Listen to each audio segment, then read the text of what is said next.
Do you ever feel like your best ideas never make it past your head? You don't have a dedicated place to work them out, so you try to jump from scattered thoughts straight into action, and your projects just go nowhere. Thinking clearly is the first step to building the life you want. That's why I developed the Thinking Book, a home base for rough draft thinking. Today, I'm showing you exactly how to set one up and why it'll give you the mental clarity you're craving. To start, let me show you what happens in your brain when you write versus when you just think.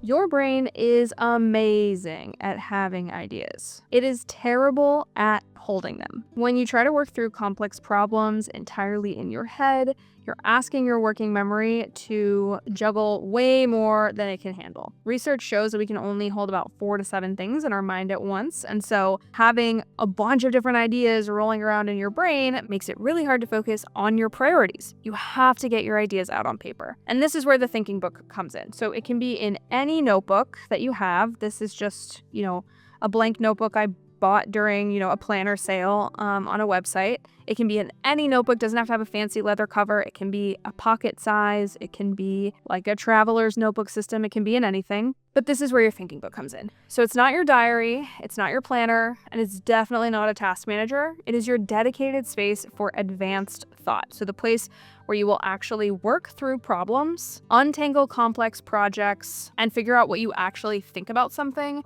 before your projects or your thoughts go anywhere else. Now, most of you are paper people, so I don't really need to hit super hard the idea of using a notebook and why that's important, but I do want to say that working on paper needs to go beyond just planning. It needs to include the thinking part. So when you think more clearly, you become more effective in your work and life. You stop losing steam on projects because you're not sure what to do next. You stop feeling paralyzed by half-formed ideas. You move forward because you've worked through the uncertainty on paper first. So you work through your ideas, your plans, your projects here, and then you can implement them into your planner. So a thinking book gives you that concentrated place to think. Pretty self-explanatory, right? But the actual doing, like I said, happens in a planner or a task manager or a creative document or somewhere else entirely. But I really believe that thinking is the cornerstone of any good system. If you're interested in learning more about that, I actually have a system called Paper OS that's built from the ground up to prioritize thinking on paper. And the Thinking Book is sort of the center of that process. So I'm going to leave a link below and a QR code on the screen. But everything you need to know to set up a thinking book is here in this video. So that's fine if you just want to hang out here to learn more. Okay, so while this is one of my thinking books, I actually want to pull your attention to a different notebook that I am going to use to identify and walk you through the core pieces of a thinking book. So a thinking book is not like other books. We're not going to spend a lot of time setting up an index. We're not going to spend a lot of time setting up spreads. We're actually going to focus on templates because thinking happens every which way. Like I'll show you back in my one that I'm currently using right now. Thinking happens every which way, right? I'm using different colors. I'm drawing different shapes, I'm mapping things out, I'm drawing tables, I'm just doing whatever that is, wherever that is. So I'm drawing pictures and I'm doing all that kind of stuff. And thinking on paper, the beautiful thing about it is that it gives your mind this like free time to wander and your hand just sort of like becomes a tool to express. So if you already have a good system for that, you might not need this video, but if you don't, these templates are going to be a really good place to get started. When I first talked about the thinking book concept many videos now ago on my channel, I kept it super loose because that's how it was for me, the way I just described, putting pen to paper. I would open a page and immediately my hands started moving and all of that kind of stuff because I'm really comfortable with thinking on paper already, but I see more and more people adopting the thinking book. And the more I saw that, the more I wanted to give it some kind of framework for those of you who may be interested in something with more structure. So like I said, if you're totally new to the concept, just grab a blank notebook, literally any notebook, and we're going to set this up from scratch. At the beginning of the notebook, you want to set up these templates, as I mentioned. And the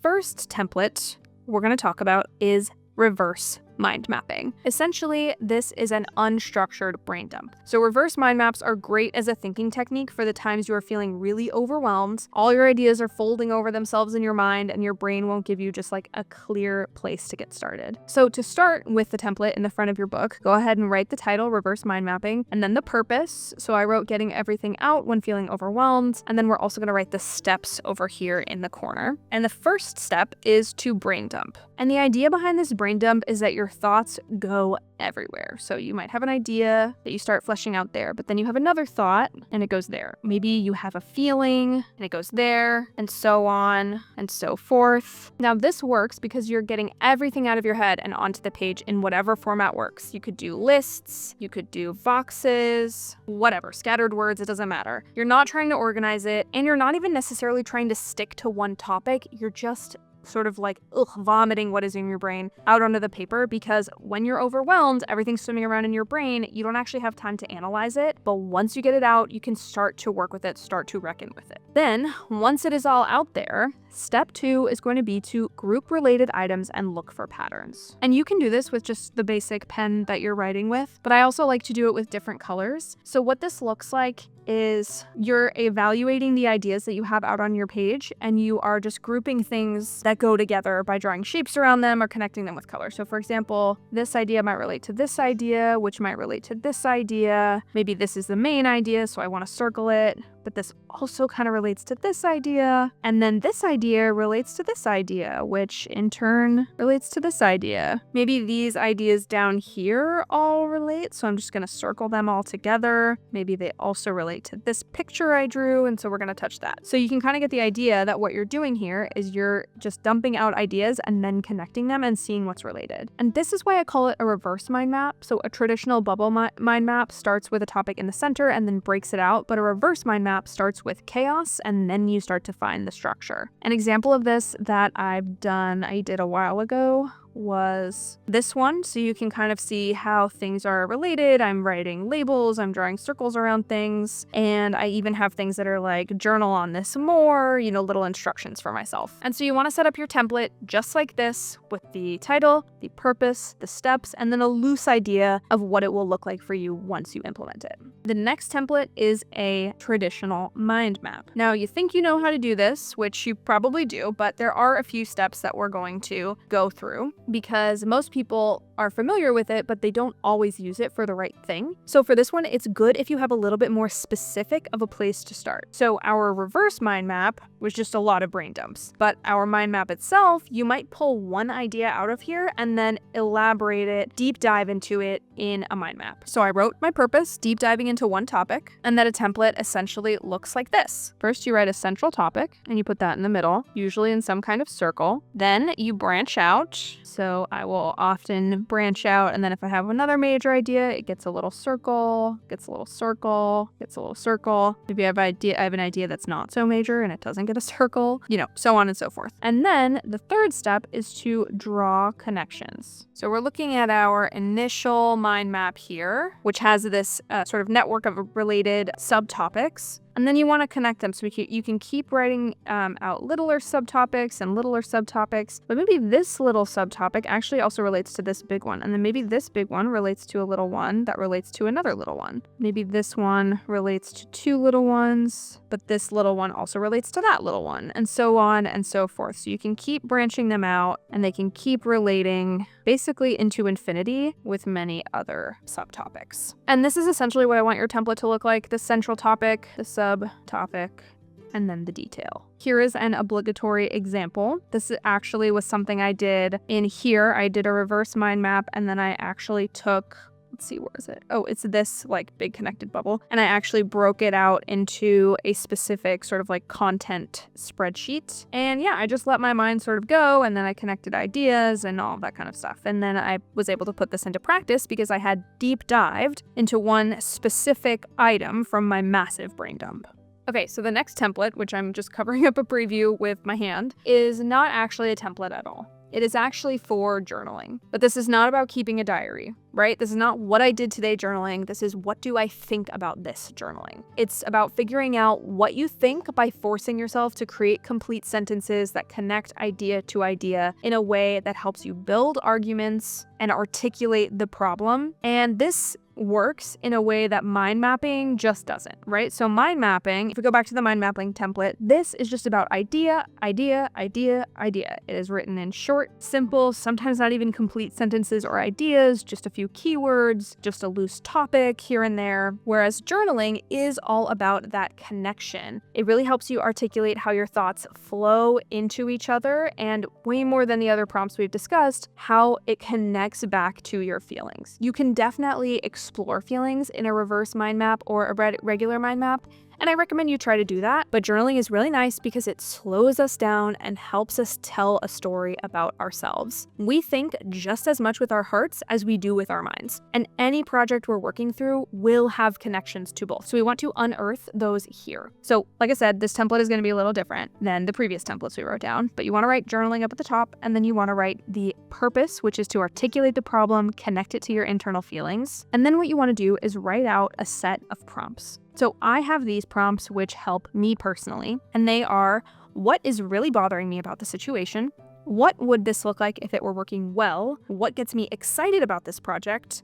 Who am I doing this for and why? That one always unearths something really weird. And then of course you can add your own, or change. You don't have to add any of these. You can change these. You can look up journaling prompts that will help you work through a difficult project or a difficult emotion that may be associated with a project that you're being asked to work on. But have something like this be part of your thinking book, at least at first. I think having journaling as part of your thinking tools is really, really important, because it really does force you to slow down, to write out what you think. Even if you feel like you're not a writer, I still recommend trying this. And it doesn't have to be that hard. It doesn't have to be that long. It doesn't have to be that complex. So for example, a journaling exercise that I did for a while, and that I still sometimes do, that is slightly related to these prompts, essentially an exercise, a set of prompts that I got from David Allen's book. And the idea is to talk yourself through, what bugs me or is holding me back about the project? What does success actually look like? What are the next steps to move forward? And when I did this, I realized that I was actually being bottlenecked by a lot of my own fear about failure, and specifically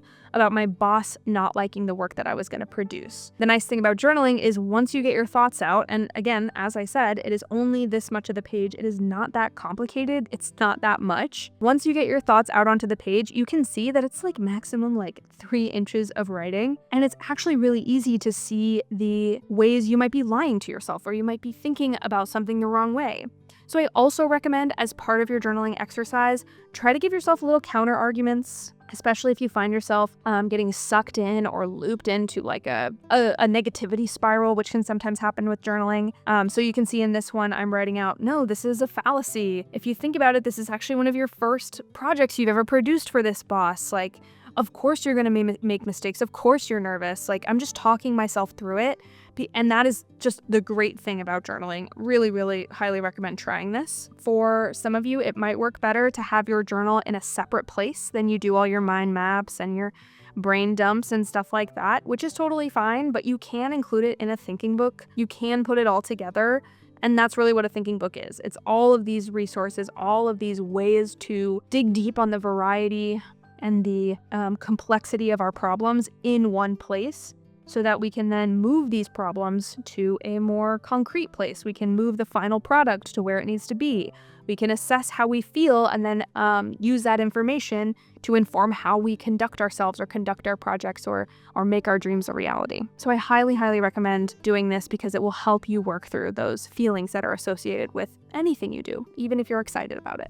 Before we move on to the next template, let me talk about Framer, who are sponsoring today's video. We were just talking about how a thinking book is for rough draft thinking, and then your ideas need a final home. Well, for anyone building an online presence, Framer is that final home for your website ideas. Framer is a no-code website builder that bridges the gap between planning and implementation. You can sketch out your website concepts in your thinking book and then bring it to life in Framer without needing to code or hire a developer. What makes Framer special is their automated site builder. You literally describe what you want and it generates a complete professional website in minutes. It's like exporting your rough draft directly into a polished final product. Framer also has on-page editing, which means you can update your site content directly on the live page. No complicated dashboards, no trying to remember where everything lives, just click and edit. This matters because maintaining a website shouldn't require the same kind of deep thinking that creating one does. Once you've figured out what you want to create, actually building it should be effortless. For someone who values getting her ideas out of her head and into the world, Framer removes the friction between I thought about this and I built this. So if you want to turn your website ideas into a reality, head to the link in my description to try Framer for free and get 25% off your first 3 months. Thank you to Framer for sponsoring this video. Now let's get back to visualizing our projects. Okay, so we talked about journaling, so ignore this half of the page because you already know what it says. The next template is going to be drawing. So we're gonna advise you to draw a picture. Stay with me. This is the thinking technique that is going to help you visualize what you are working on. So it's really good for projects that have a visual component and you just kind of need to see it before you make it a reality. But visualization is useful for any kind of project, even if it doesn't have a visual component, because visualization helps us make the project more real and more vivid to us. We can be theoretical all we want, but visualizing helps us turn two-dimensional paper thinking into a three-dimensional idea. So for writing projects, this could be like a story arc. You could just draw out the story arc, for example. For design, this could be a mock-up.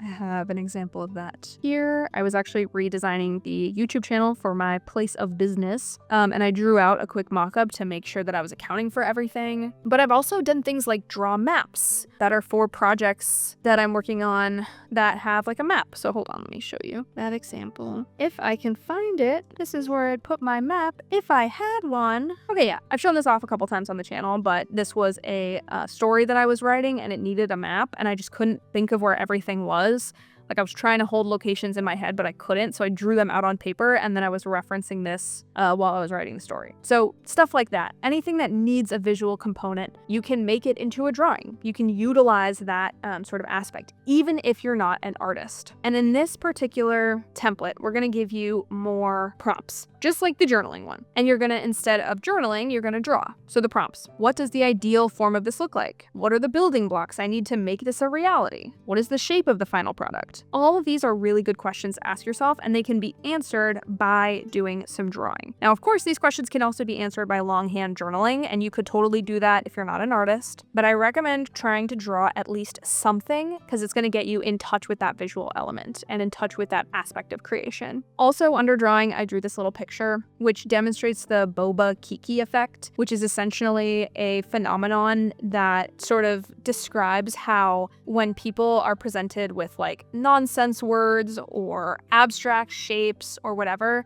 they tend to associate things that are like round or have a lot of those round sounds with boba, or anything that's like any word that is sharp, has a lot of like K's or T's or stuff like that, with this spiky shape. So in the original experimentation in like the 1920s, people were given these nonsense words and then sort of like associated them either with Kiki or with boba. And so I put this here not because you have to draw Kiki or boba anytime you want to, draw a picture or whatever. And they're smiling because Kiki and boba are my friends, but rather to show you like the words that you're using to describe things over in your journaling section, they have meaning, they have shapes, they have effects that they will give onto whoever is viewing your final product or whoever's reading your writing. So if it helps when you're looking at these, what does the ideal form of this look like? You can even just ask yourself, is it Kiki or is it boba? And that might help those of us who are more like word and writing oriented to get into this idea of drawing or visualizing. The next thing I'm going to ask you to set up, next template, is a rough draft of a project plan. And the purpose of this is really to imagine the real life integration of your project. So this thinking is good for when you are almost ready to put your idea into practice. So maybe you've done a couple of these journaling or other idea templates, thinking templates, and you're like, okay, I have my mind around it. I know what it's supposed to look like. I know what I want it to feel like. I know all the steps I want to take, all that kind of stuff. Now you are just putting down a rough draft of how you're going to make it happen. This is your rough draft project planning space. So I recommend first writing down a task list. On this side, go ahead and write out tasks, and then just brain dump the associated tasks that you can think of for this particular project. You can reference your journaling, your drawing, your mind mapping, whatever you did previously. And I do recommend you do some of these previously before you get to the rough draft project plan. You can set out your task lists here. And then based on your task list, you want to also do a timeline. So for example, this could be a timeline. There's a YouTuber I really like who does this style timeline where you're going like up towards an end. You have a middle you have a beginning. And then along these points, you have like a couple of milestones. So you can decide, I'm starting this in January, I'm ending it in December, this is July. What milestones do I need to reach in the middle of that? Which one of these tasks is associated with being a milestone? How do I build those out into their own unique task lists? And it's just a rough draft. So you might find that you make these task lists and they're like, oh, actually, like this has a whole other task list like over here and I need to figure that out. Or you might draw this timeline and you might be like, whoops, this section actually has its own sort of like timeline that I need to map out. It's just a rough draft because half-planned projects, like if you just take your ideas straight into a planner or straight into some other scheduling thing, those half-planned projects are going to create constant mental interference, right? Studies show that unfulfilled goals without plans create a kind of persistent mental nagging. And that goes back to that idea of like our brains are really good for having ideas and not so good for holding them. So if you think of a goal or you think of a milestone and you're like, oh, I'll just keep that locked away in the little box inside my brain and then I'll get it out when I'm ready to, that's not gonna work for you. It's gonna create that little mental nag that's always gonna be pulling and snagging on the cloth of your thought process and the experience of moving through the world. But putting it out on paper in the ways we've discussed and then creating a rough draft project plan and a rough draft timeline is going to tell your brain, okay, the thinking steps are done. I've thought all the way through this. This is actually the end point, and now I can move on. And that is going to stop that mental drain because you now have a clear idea of what you're going to do. And then this rough draft project plan gets further moved into places where you can actually work on it. So that when you're ready to move it out of your thinking book, there's a little bit more about where to move this rough draft thinking into once you're done with it in the workshop I mentioned in Paper OS. But yeah, this is pretty critical to make that move a success because you have to know what you're going to do and you can always tweak it in this stage in a way that is much harder if you're trying to just do it as soon as you think about it if you don't have this middle step. All right, let's talk about how to actually use your thinking book. So once you set up these templates in the front, the rest of the thinking book is just your free space to play, baby. It is super easy to just go back and reference one of these, start with one of these first four, and then move on. Maybe you can move on to rough draft project planning right from mind mapping or whatever, but start with one of these first four and just take the idea and run with it. As I've been saying, the thinking book is not the final resting place for your ideas. It is a rough draft. It's the processing center. So if you want to pursue something deeper, like I said, choose the template that fits the best and then work through it in this messy, creative, incomplete way, all those ways that you need to in order to fully wrap your mind around it. I recommend if you're coming in with a new idea that you leave yourself, say, like 3 or 4 pages to really get your brain around it. Now, some things you're gonna do one exercise on this page, another exercise on this page, a third exercise halfway through the book, and then you're gonna repeat that exercise again another part of the way through the book. And that's totally fine. What you can do in those scenarios is thread the idea. So say you come in here and you're like, I want to journal about a particular idea. So I want to say the idea I want to journal about is a video project. I usually write and then box up in the corner what the idea is that I'm working with. And then I will do my journaling or I'll do my mind mapping or whatever. And like I said, leave yourself a couple of pages because you will need to come back and think about this idea more. But if you find yourself, thinking about this on this page and then several pages goes by with other thinking exercises for other projects, and then much later in the book you're doing this again, you can come back here and you can just thread the ideas. You can say more on page, and then this is page 81, and then maybe it's 113, more on page 113, right? So this brings me to another point about setting up your thinking book. I recommend having something with page numbers. If you don't have something with page numbers, you can always handwrite the page numbers in. This is what I do. It can get kind of tedious. So a way to have it not be so tedious is to just write the even numbers. So 146, 148, 150. You don't have to write all the odd numbers, but I recommend having a page number system because when you need to thread, it will be really helpful for you to know which pages are which. You don't have to just write more on later in the book. So add this up here, the name of the project for quick scanning, add more on page whatever, and then you can navigate your way through the thinking book in real time. Another thing that I recommend is that because this is just a rough draft, and you will be moving these ideas out into their final form, I recommend finding some way to tell yourself visually that this page is done with. That you have processed the full idea, you have used everything you've written on the page, and now you don't need to reference it anymore. And the way I do that is just by writing a little X in the corner over the page number. I don't need this anymore, so there's no reason for me to look at this page. And these two things in tandem really help me navigate my thinking book, because as I'm flipping through, I can see them right away, whether I have an X on the bottom or a piece of information at the top telling me what it is. If I'm going from this way, I can see it really clearly. It's just that these kinds of things make it so that you can scan really easily, and it allows you to move through your thinking book really fast. So once I have used all this information, I just put an X and I move on. And then that's how I know the thinking book did its job. For example, I use my thinking book constantly for creative writing. All my rough drafts and loose thinking happen here first. And once I figured out what I'm trying to do, I then export it to Scrivener, which is the permanent home for that work. And on the pages where I've done a lot of ideating and I've used those ideas, I'll put a little X down in the corner. And then I know that the thinking book has done its job. It has turned my mental fog into actionable clarity. To move through your projects, you need to get good at thinking on paper, and you need a dedicated place to do it. That is what the thinking book gives you. And that's what makes the thinking book such a major asset to your planning and productivity. If you made it to the end of this video, you would probably get a lot out of my Paper OS system, which puts the thinking book right at the center of your entire planning process. Hit the link below or scan the QR code on the screen if you want to learn more about it. Thank you for watching, and say hi to your thinking book from me.